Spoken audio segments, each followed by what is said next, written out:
നമസ്കാരം. മലയാളത്തിന്റെ സ്വന്തം ലേഡി സൂപ്പർ സ്റ്റാറാണ് മഞ്ജു വാര്യർ. ഭദ്രയായും ഭാനുവായും കാവിലെ ഭഗവതിയായും പിന്നെ പറഞ്ഞാൽ തീരാത്ത ഒട്ടനവധി അത്യുഗ്രൻ കഥാപാത്രങ്ങളായും വിസ്മയിപ്പിച്ച മഞ്ജു വാര്യർ അന്നും ഇന്നും എന്നും മലയാളികൾക്ക് പ്രിയപ്പെട്ട താരമാണ്. മലയാളത്തിന്റെ ഈ പ്രിയ നടിമയെ കുറിച്ച് ഓർക്കുമ്പോൾ ചിലർ വരുമ്പോൾ ചരിത്രം വഴിമാറും എന്ന പരസ്യവാചകമാണ് ആരാധകർ പറയാറുള്ളത്. ഇന്ന് മലയാളത്തിലെ ഏറ്റവും മൂല്യമുള്ള നായികയാണ് മഞ്ജു വാര്യർ. 90കളിൽ മഞ്ജു വാര്യർ പ്രേക്ഷകർക്കിടയിൽ ഉണ്ടാക്കിയ തരംഗം ചെറുതല്ല. സാക്ഷ്യം എന്ന സിനിമയിലൂടെയാണ് നടി തുടക്കം കുറിക്കുന്നത്. ദിലീപിനൊപ്പമുള്ള സല്ലാപമാണ് നടിയുടെ കരിയറിൽ തന്നെ വഴിത്തിരിവായത്. ആദ്യമായി അഭിനയിച്ച സിനിമ സാക്ഷ്യമാണെങ്കിലും നായികയായത് സല്ലാപത്തിലാണ്. പിന്നീട് നിരവധി ഹിറ്റ് സിനിമകളുടെ ഭാഗമായി മാറാൻ മഞ്ജു വാര്യർക്ക് കഴിഞ്ഞു. സോഷ്യൽ മീഡിയയിൽ തന്റെ യാത്രകളുടെ വിശേഷങ്ങളും തന്റെ സിനിമാ വിശേഷങ്ങളെല്ലാം തന്നെ പങ്കുവെക്കാറുണ്ട്. ഇപ്പോഴത്തെ മഞ്ജു വാര്യരെ കുറിച്ചും മറ്റു മമ്മൂട്ടിയും മോഹൻലാലും തുടങ്ങിയ മലയാളത്തിലെ 30ലേറെ താരങ്ങളുടെ സാമ്പത്തികപരമായ കാര്യങ്ങൾ മേൽനോട്ടം വഹിക്കുന്ന ചാർട്ടേഡ് അക്കൗണ്ടന്റ് MD സനിൽകുമാർ പറഞ്ഞ ചില കാര്യങ്ങളാണ് വൈറലായി മാറുന്നത്. താരങ്ങളുമായി ബന്ധമുണ്ടെങ്കിൽ ഇപ്പോൾ മഞ്ജു വാര്യർ ഏത് സിനിമയിൽ അഭിനയിക്കുന്നു എന്ന് ചോദിച്ചാൽ എനിക്കറിയില്ല. ചാക്കോച്ചൻ എവിടെയാണെന്ന് ചോദിച്ചാലും ഉത്തരമില്ല. എന്നാൽ അവരുടെ അക്കൗണ്ട്സ്, ഫൈനാൻസ്, വെൽത്ത് ഇടപാടുകളുമായി ബന്ധപ്പെട്ട എല്ലാ കാര്യങ്ങളും എനിക്കറിയാം. അതിനപ്പുറത്തേക്ക് ഒരു കാര്യത്തിലും ഞാൻ ഇടപെടുന്ന പ്രശ്നമേ ഇല്ല. എത്ര പേർ എന്നോട് മഞ്ജു വാര്യരുടെ ഡേറ്റ് വാങ്ങിച്ചു തരുമോ എന്ന് ചോദിക്കുന്നുണ്ടാവും. എന്നാൽ എന്റെ ഒരു ജോലി അതല്ല.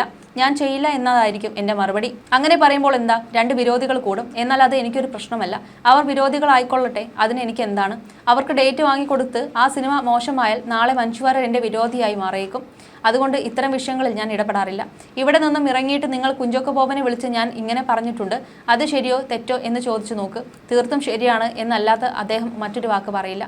കുഞ്ചാക്കോ ബോബൻ ഇപ്പോൾ ചെയ്യുന്ന സിനിമ ഏതാണെന്ന് എനിക്കറിയില്ല.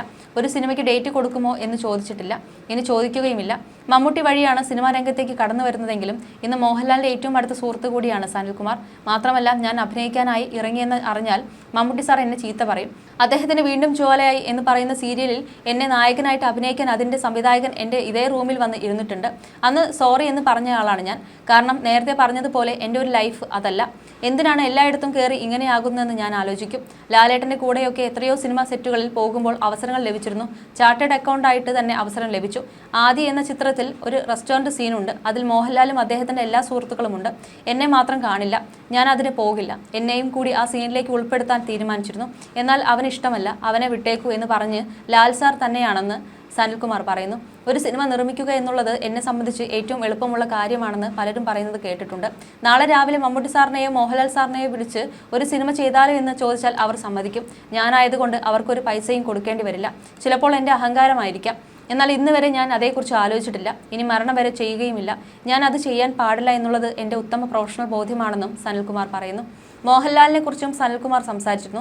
എമ്പുരാൻ വിവാദങ്ങൾക്കൊടുവിൽ മോഹൻലാൽ സോഷ്യൽ മീഡിയയിലൂടെ ക്ഷമാപണം നടത്തിയ ആ രാത്രി അദ്ദേഹം ഒരുപാട് വേദനിച്ചുവെന്നാണ് അദ്ദേഹം പറയുന്നത്. എമ്പുരാൻ വിവാദം മോഹൻലാലിനെ ആ രാത്രി വേദനിപ്പിച്ചിട്ടുണ്ട്. മനസ്സാ വാച കർമ്മണ നമ്മൾ അറിയാത്ത അല്ലെങ്കിൽ ശ്രദ്ധിക്കാത്ത ചിലപ്പോൾ അബദ്ധവുമാകാം. അതിൽ ബോധപൂർവമായ ഒന്നും ഉണ്ടായിട്ടില്ല. താൻ അറിയാത്ത ഒരു കാര്യം തന്റെ തലയിൽ കൊണ്ടുവയ്ക്കുന്നതിന്റെ ഒരു വിഷമം ഉണ്ടായിരുന്നു. ഭാഗ്യവശാലോ ദൗർഭാഗ്യവശാലോ ആ രാത്രി മുഴുവൻ താൻ ഒപ്പമുണ്ടായിരുന്നു. തങ്ങൾ ബോംബെയിൽ ഒരു ബ്രാൻഡ് ഷൂട്ടിന് പോയിരിക്കുകയായിരുന്നു. അപ്പോഴായിരുന്നു ഈ സംഭവം. രാത്രി മുഴുവൻ ഇതിന്റെ ടെൻഷനിലായിരുന്നു. പിറ്റേ ദിവസം അദ്ദേഹം ഒരു പോസ്റ്റ് ഇട്ടു. അദ്ദേഹം സുഹൃത്തുക്കളെ വിളിച്ച് ചോദിക്കും ഇത് എന്താണ് ചെയ്യേണ്ടതെന്ന്. അവരുടെ അഭിപ്രായം സ്വീകരിക്കുകയും ചെയ്യും. അതൊരു രാത്രിയിലെ ടെൻഷനായിരുന്നു. പിന്നെ അദ്ദേഹം മറന്നു പോകും. പ്രതിരോധ വകുപ്പിൽ നിന്ന് വിളി വന്നു എന്നതൊക്കെ തെറ്റായ കാര്യമാണ്. ഒരാളും വിളിച്ചില്ല. ഭരണതലത്തിൽ നിന്നോ പ്രതിരോധ വകുപ്പിൽ നിന്നോ രാഷ്ട്രീയ നേതാക്കളോ പോലീസോ ആരും വിളിച്ചിട്ടില്ല. ഒരു പത്രക്കാരും വിളിച്ചിട്ടില്ല. സ്നേഹിതരാണ് പറഞ്ഞത്. അങ്ങനെ അഭിപ്രായം സമന്വയിപ്പിച്ചു. തെറ്റാണെങ്കിൽ ക്ഷമ ചോദിക്കണം. തനിക്ക് ഈഗോ ഇല്ല എന്ന നിലപാടിലായിരുന്നു അദ്ദേഹത്തിന്. ക്ഷമ ചോദിച്ചപ്പോൾ പിന്നെ എന്തിനാണ് മാപ്പ് പറഞ്ഞത്, മനഃപൂർവ്വം ചെയ്തതല്ലേ എന്നായി. പലരും പലതും പറഞ്ഞുകൊണ്ടിരിക്കും. അദ്ദേഹത്തിന് അതൊരു രാത്രിയിലെ കാര്യമായിരുന്നു. പിന്നെ അദ്ദേഹത്തിന് അത് വിഷയമല്ല. മോഹൻലാൽ എന്ന് പറയുന്ന വ്യക്തിക്ക് ഈ വിവാദങ്ങളിലൊന്നും ഒരു കാര്യവുമില്ല. ഓരോരുത്തരും അവരവരുടെ ഭാവനയിൽ ഓരോന്നും പറയുന്നു. സെൻസർ കട്ട് ചെയ്തത് ആരും പറഞ്ഞിട്ടില്ല. തെറ്റ് വന്നിട്ടുണ്ടെങ്കിൽ കട്ട് ചെയ്യണമെന്നുള്ള ഉത്തമ ബോധ്യം വന്നിട്ടാണ് അത് ചെയ്തത്. കട്ട് ചെയ്യണമെന്ന് മോഹൻലാൽ പറഞ്ഞതല്ല. അദ്ദേഹം കൂട്ടായ തീരുമാനത്തിൽ ഭാഗമാവുകയായിരുന്നുവെന്നാണ് സനിൽകുമാർ പറയുന്നത്. മലയാള സിനിമാ ചരിത്രത്തിലെ തന്നെ ഏറ്റവും വലിയ ഹൈപ്പുമായി എത്തിയ എമ്പുരാന എന്ന ചിത്രം കളക്ഷൻ റെക്കോർഡുകൾ സ്വന്തമാക്കിയപ്പോൾ ഒരു വിഭാഗം ആളുകളുടെ തെറിവിളികളും വിമർശനങ്ങളും കടുത്ത സൈബർ ആക്രമണങ്ങളുമെല്ലാം മോഹൻലാലിന് കേൾക്കേണ്ടി വന്നിരുന്നു. ഗുജറാത്ത് കലാപത്തിന്റെ ഒരു വശം മാത്രം കാണിച്ചുവെന്നും തീവ്രവാദത്തെ പ്രോത്സാഹിപ്പിക്കുന്നുവെന്നടക്കമുള്ള ആരോപണങ്ങളാണ് എമ്പുരാനെതിരെ ഉയർന്നത്. പിന്നാലെ ചിത്രത്തിലെ ചില രംഗങ്ങൾ കട്ട് ചെയ്ത് നീക്കുകയും ചെയ്തു. മാത്രമല്ല, മോഹൻലാൽ സോഷ്യൽ മീഡിയയിലൂടെ ക്ഷമാപണവും നടത്തി. അതേസമയം എമ്പുരാൻ വലിയ വിവാദങ്ങൾക്കാണ് തിരി തെളിയിച്ചത്. ദേശീയ തലത്തിൽ വരെ ചിത്രം ചർച്ചയായിരുന്നു.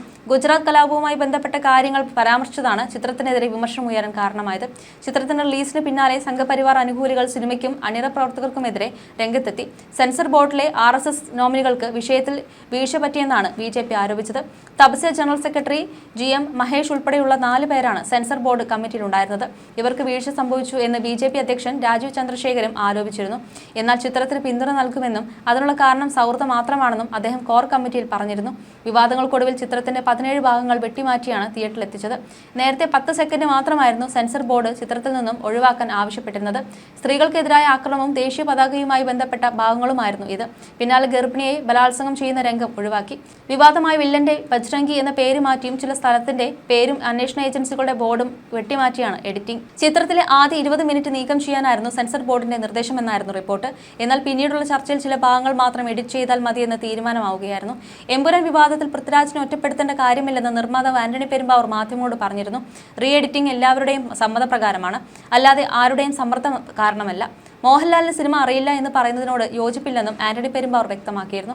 വിവാദങ്ങൾ ബാധിച്ചുവെങ്കിലും 30 ദിവസം കൊണ്ട് 325 കോടി കളക്ഷൻ ചിത്രം നേടിയെന്നാണ് വിവരം. മലയാളത്തിൽ നിന്ന് 300 കോടി ക്ലബിലെത്തുന്ന ആദ്യ ചിത്രമായിരിക്കുകയാണ് എമ്പുരാൻ എന്ന് മോഹൻലാൽ ഫേസ്ബുക്കിലൂടെ അറിയിക്കുകയും ചെയ്തിരുന്നു. ചിത്രം മാർച്ച് 27-നാണ് ലോകവ്യാപകമായി റിലീസ് ചെയ്തത്. ഈ ചിത്രത്തിൽ നടി മഞ്ജു വാര്യരും പ്രധാന വേഷത്തിലെത്തിയിരുന്നു. പ്രിയദർശൻ രാംദാസ് എന്ന കഥാപാത്രമാണ് നടി എത്തിയിരുന്നത്. താൻ ഇതുവരെ ചെയ്ത കഥാപാത്രങ്ങളിൽ ഏറ്റവും ശക്തമായ കഥാപാത്രമാണ് എമ്പുരാനിലേതെന്നാണ് മഞ്ജു വാര്യർ പറഞ്ഞത്. പ്രിയദർശിനെ നിങ്ങൾക്ക് പുതുതായി പ്രത്യേകിച്ച് പരിചയപ്പെടുത്തേണ്ട ആവശ്യമുണ്ടെന്ന് എനിക്ക് തോന്നുന്നില്ല. ലൂസിഫറിൽ നിങ്ങൾ എല്ലാവരും കണ്ടതാണ്, സ്നേഹിച്ചതാണ് പ്രിയദർശിനിയെ. പ്രിയദർശിനിയുടെ യാത്ര ലൂസിഫറിന് ശേഷം ഇപ്പോൾ എമ്പുരാനിലും തുടരുകയാണെന്നുള്ള വലിയ സന്തോഷം എനിക്കുണ്ട്. ഇതുവരെ ചെയ്തിട്ടുള്ളതിൽ വെച്ച് ഏറ്റവും ശക്തമായിട്ടുള്ള ഒരു കഥാപാത്രമാണ് പ്രിയദർശിനി എന്നുള്ളത് നിസ്സംശയം എനിക്ക് പറയാൻ സാധിക്കുമെന്നാണ് മഞ്ജു വാര്യർ പറഞ്ഞിരുന്നത്.